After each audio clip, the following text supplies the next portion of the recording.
साहब अंबेडकर का सपना अब हो रहा है पूरा। मनुस्मृति दहन करके जो संविधान बाबा साहब अंबेडकर इन्होंने दिया, जिसमें महिलाओं को अलग से रिप्रेजेंटेशन, अलग से अस्तित्व निर्माण करने का मौका जो बाबा साहब ने दिया, वो आज 21वीं सदी में पूरा होता हुआ नजर आ रहा है। लेकिन संपूर्ण देश के अंदर जिसे मीडिया कहा जाता है, जिसे लोकतंत्र का चौथा पिलर कहा जाता है, वो चौथा पिलर इस बात की दखल नहीं ले रहा है कि जिस प्रकार बाबा साहब ने महिलाओं को मौका दिया और आज महिलाएं जो है उस मौके को सुनहरा बना रही हैं और बाजी मार रही है, देश विदेश में नाम कमा रही हैं। वो इसलिए नहीं कर रहा है क्योंकि ये मीडिया मेन स्ट्रीम का मीडिया नहीं है, ये मनु का मीडिया है।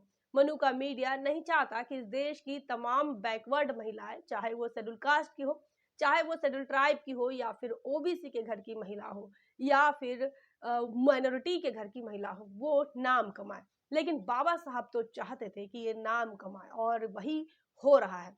बता दें कि बहुजन समाज के अंदर ऐसी महिलाएं तैयार हो रही हैं कि जो अंतरराष्ट्रीय स्तर पर नाम कमा रही है, जिसमें पहला नाम प्रिया सिंह का है। प्रिया सिंह शेड्यूल कास्ट की एक महिला है और राजस्थान की रहने वाली है और अंतरराष्ट्रीय बॉडी बिल्डिंग प्रतियोगिता में उन्होंने स्वर्ण पदक हासिल किया है भारत की तरफ से। थाईलैंड के पटाया में जाकर उन्होंने यह स्वर्ण पदक हासिल किया है।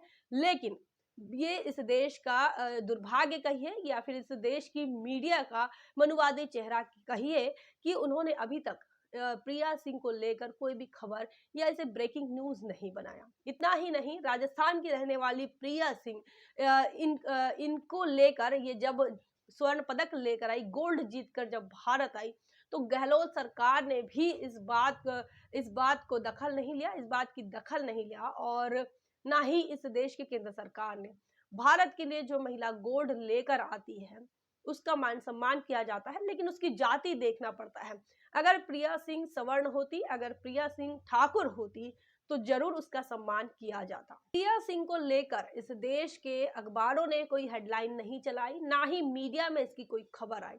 सोशल मीडिया पर जो लोग प्रिया सिंह को जानते थे, उन्होंने ट्विटर के माध्यम से और फेसबुक के माध्यम से उन्होंने अपने अपने हिसाब से उन्हें बधाई दी। लेकिन सरकार ने ना ही अब तक कोई बधाई दी है, ना ही किसी प्रकार की पूछताछ की है कि आखिर प्रिया सिंह कौन है, कहाँ की रहने वाली है।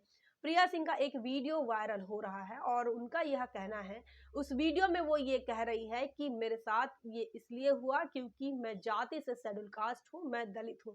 अगर मैं दलित जाति से नहीं होती तो शायद गहलोत की सरकार कह लो या फिर कांग्रेस की सरकार कह लो या बीजेपी की सरकार कह लो, मोदी की सरकार कह लो, वो लोग इस बात को जरूर नोटिस करते और इतना ही नहीं, तामझाम भी पूरा करते। लेकिन मैं जाति से शेड्यूल कास्ट हूँ और इसीलिए किसी भी प्रकार का स्वागत समारोह तक नहीं हुआ, ना ही एयरपोर्ट पर मुझे कोई भी सरकारी आदमी रिसीव करने आया। बता दें कि प्रिया सिंह एयरपोर्ट से उतरकर घर तक अकेले आई, किसी ने उन्हें रिसीव नहीं किया, ना ही किसी ने उन्हें बधाई दी, ना ही किसी ने स्वागत के लिए कोई कार्यक्रम का आयोजन किया। जब भी कोई भी खिलाड़ी भारत के लिए लड़ने जाता है और भारत के लिए खेलने जाता है और जब वो जीत कर लौटता है और खासकर जब वो गोल्ड लेकर आता है, तो उसको लेकर बड़े बड़े कार्यक्रम लगाए जाते हैं, उसको लेकर बड़े बड़े होल्डिंग लगाए जाते हैं। इतना ही नहीं, खबरों में उनका नाम भी चलता है, ब्रेकिंग न्यूज बन जाती है। लेकिन प्रिया सिंह का यह कहना है कि उसके लिए जाति भी देखी जाती है और ये जातिवाद जो है, बाबा साहब अंबेडकर ने मनुस्मृति दहन करके महिलाओं को संविधान के माध्यम से हक अधिकार अवसर तो दे दिया, लेकिन जातिवाद जो इस देश के अंदर, चाहे कांग्रेस की विचारधारा में हो, चाहे भारतीय जनता पार्टी की विचारधारा में हो, वो अभी तक बना हुआ है। प्रिया सिंह की तरह ही एक और नाम हमको सामने आया, हमारे सामने आया, और वह नाम है सानिया मिर्जा का। उत्तर प्रदेश की मिर्जापुर की रहने वाली सानिया मिर्जा ये आने वाले समय की बड़ी महिला फाइटर बनने जा रही हैं और देश की पहली मुस्लिम महिला फाइटर के नाम से इसे जाना जा रहा है और आने वाले समय में वो फाइटर प्लेन चलाने वाली है, उड़ाने वाली है। तो सानिया मिर्जा को लेकर भी सोशल मीडिया के माध्यम से ही जानकारी मिल रही है, लेकिन मेन स्ट्रीम के मीडिया में महिलाओं के द्वारा ये बड़ी उपलब्धियां सामने आ रही हैं, वो भी खासकर भारत की महिलाओं के बारे में। ये इसलिए खास है क्योंकि इस देश की व्यवस्था महिलाओं को गुलाम कहने की बात, गुलाम रखने की बात कहती है। महिलाओं को उनको उनके अलग रिप्रेजेंटेशन को स्वीकार नहीं करती थी, महिलाओं के अस्तित्व को स्वीकार नहीं करती थी। इसीलिए इस देश के अंदर इस प्रकार की जो महिलाएं नाम कमा रही हैं, ये काफी महत्वपूर्ण है। और एक नाम हमारे सामने आया है कर्नाटक से आयशा खान है, जिन्होंने ऑल इंडिया रैंकिंग में जिनका 17वां नंबर आया है। तो क्लैट में उन्होंने टॉप किया है। क्लैट जिसके लिए वकालत के लिए जो क्लैट आवश्यक होती है, अधिवक्ता बनने के लिए जिस क्लैट को दिया जाता है, उस एग्जाम में उन्होंने टॉप किया है। 99.96% तक उन्होंने मार्क्स पाए हैं। उनका स्कोरिंग जो है वो 105.75 इतने मार्क रहे हैं। तो 99.96% वाली आयशा खान भी कहीं पर भी ब्रेकिंग न्यूज नहीं बन पाए, क्योंकि आयशा खान भी मुसलमान है, माइनॉरिटी से आती है और कहीं ना कहीं बहुजन समाज से ही ताल्लुक रखती है।